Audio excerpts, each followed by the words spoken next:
back again with another video. I am America. I am red, white, and blue today. That wasn't necessarily intentional, but here we are. Yeah, so this is not a figure review. Again, as you probably guessed from the title, it is talking about good old C.O.P.P.A. And C.O.P.P.A, I think it's C.O.P.P.A is the acronym how it's pronounced, but whatever. Everybody, you know, probably knows it. If you're a content creator focused around this kind of thing that I do, you're probably aware. But lots of videos have already been made over this subject, and so I'm not going to get super deep into it. I'll link a couple of good videos, hopefully in the description below. We'll see by the time I upload this if I'm going to be lazy or not. But I have done a lot of research on C.O.P.P.A and to figure out what I need to do with my channel. And so a lot of people have actually asked me about this, and so I figured I would make a video just kind of explaining, I guess, my thoughts and where I'm going to be in relation to this law or these implementations that are going to happen with YouTube after December. So C.O.P.P.A, the Child Online Privacy Protection Act, was basically, just I guess a little overview if you don't know anything about it, was created in like the 90s to protect children's information, I think. I'm pretty sure. And obviously it's kind of an outdated law because the specifics are not very clear. Obviously, YouTube is owned by Google, and Google is like the biggest data collector in the entire world. So they're not going to just stop collecting data because they got sued. No. So basically, in short, in short, the people who are in charge of enforcing the C.O.P.P.A rule, the Defense Logistic Agents, I don't know what it's called. I have forgotten the name. I'll put it, it's going to be right here. They are obviously now enforcing it through YouTube after YouTube got sued, and so YouTube is saying that now all of these content creators need to mark if their videos are going to be for kids or not intended for children. And then they have bots that go in and scan, and then they actually have come out straight and just said that our bots aren't really very good, they're pretty crappy, so it's up to you, the YouTube content creator, to decide if your content's for children or not. But if you're wrong, you can get sued. So that was the whole big freak out. That's like, oh, you know, I think that the C.O.P.P.A people are going to be going around. I call them that. They're not related. They don't work for the rule, the law. They're some sort of department in the governmental section. If you're not in America, this really sucks because YouTube obviously is an American company and you might not have this law. I don't know.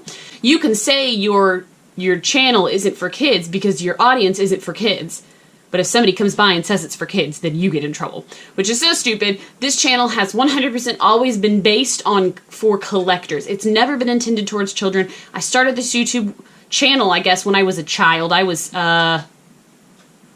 15 when I started this YouTube channel. Obviously, my audience has always been older than me, primarily, and I think it still is. My analytics say that I make videos for men between 30 and 45, so, which is a lot of the collecting community, and that's fine. That's my intended targeted audience as other collectors. It is not children under 13, and a lot of people are getting really, you know, angry about this. Obviously, if you're under 13 and you like this channel, please don't watch it until you turn 13 because it ends up hurting this channel. Technically, after a little bit more review, Shartimus Prime did a video on this and talked more about the scary thing is the up to $42,000 you can get sued per video. So initially, when I had heard that, I was really nervous about that.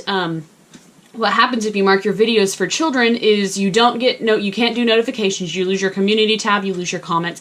For me, without the community, it's not worth making videos. I love my collection and I love sharing it, but it's been the community that has made it worthwhile because it's so lonely to do it by yourself. And so I know that some of us have experienced that. For the first 5 years of my collecting life, I didn't know anybody else who collected Star Wars, and so going into this community, I just really, really love it, obviously. That's why I make videos like 3 times a week when I don't get paid. I don't make anything off of these. Just because I like being able to like share things and talk with a community that likes the same things as me. And so if you mark your videos as intended for children, you're safe from the fine, but you lose that community sign. And so that's not something that I wanted, but at the same time, it's not just me. with that would have to face the repercussions of this decision. I'm obviously married, so, or maybe not obviously if you didn't know, but I'm married, and so my decision, if I wanted to potentially, you know, not market as children or take the risky, you know, side by potentially getting fined. It's not sued, it's fined, I'm sorry. That would also affect, you know, my husband, who would have to help me pay for this debt. That was also something to think about. So after I watched Mrs. Prime's, I think it's his most recent video, he really went into more detail with it. And I think part of the confusion has been that it's not very clear what's going on. So the fine, the up to $42,000 fine, is something, from the best of my knowledge, obviously I have no legal experience, as you can tell by my rambling in this video, but from what I understand right now, the $42,000 fine is something that can only be attributed to YouTube content creators that make money off of their videos. So if you're monetized. I was briefly monetized for I think 1 year, in like 2017, and I think I made $7 a month on my videos, which was fine. I was like, okay, you know, and then when they redid everything, they took away the monetization. I don't care. I don't do it for that. So obviously I've carried on just as such. So the fining goes, basically what they do is they will fine you per percentage of kids under 13, I think.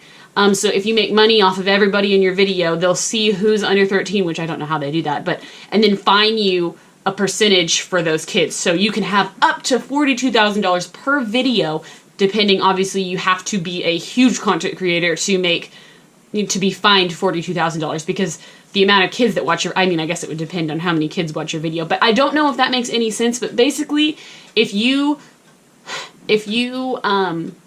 don't make any money off of your videos, you should be okay.